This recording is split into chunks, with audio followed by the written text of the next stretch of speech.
on? Alex Tivletti with paint and body specialist Austin Moore here.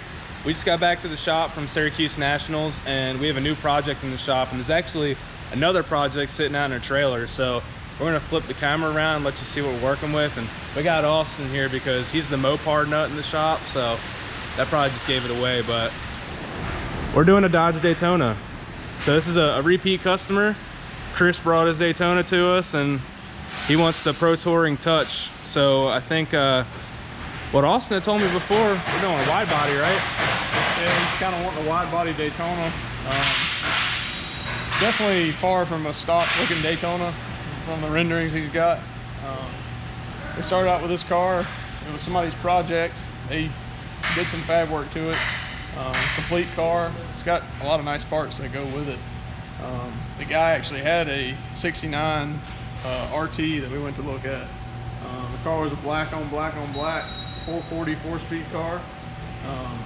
And it was actually his brother's car, and we were originally going to buy it, and then he told us he had this car at a shop, and he wanted us to go look at it. So we looked at it and decided to get this one rather than that one, being he wanted to keep his brother's car and not really sell it. I mean, it looks like it's in pretty good shape too. Yeah, it's not too bad. It's got the typical Mopar rust, quarter panels, floor, rear panel behind the window. Yeah. But overall, it's exactly what we needed to start with. Yeah, I mean, I wouldn't want to start with like a really nice car anyway. Yeah. Especially for what Chris wants us to do to it. I mean, wide body, and I mean, I don't know what we're gonna do for a power plant. I think I heard maybe Elephant or possibly a Viper engine, who knows. Yeah, I mean, it's just endless possibilities. It's still the beginning stage of it. I mean, obviously we just got it here, got it up on the frame table. So yeah, I mean, the biggest thing with these cars is there's a lot of parts that you can't get for them. So we were kind of concerned with it being taken apart, but the guy was actually nice enough to lay everything out that went with the car, and he said everything was there. And Mark and I went and looked at it because Mark's done a few of these, and everything was there. Yeah. So they even bagged all the bolts. They were labeled, so it was.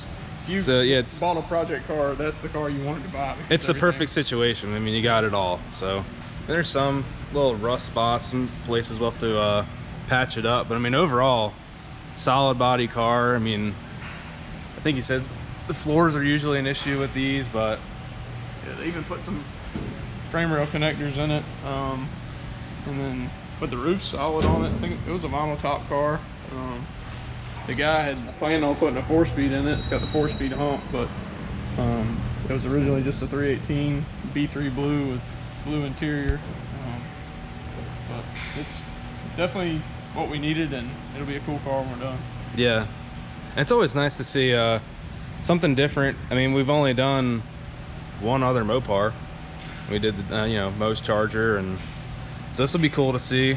Do something different, especially Daytona too. I mean, you have that iconic wing and the nose. So yeah, that's pretty much it. Just something we're excited about, new project. Like I said, we have another car sitting outside, so if you guys stay tuned, we'll pull that one out too and let you see what else we have going on. So just a lot of really neat projects going on in the shop right now. So if you guys like this video, hit the subscribe button, and we'll keep you up to date with what we're doing. So thanks for tuning in. Keep an eye on this. It's gonna be cool. Yeah, it will be.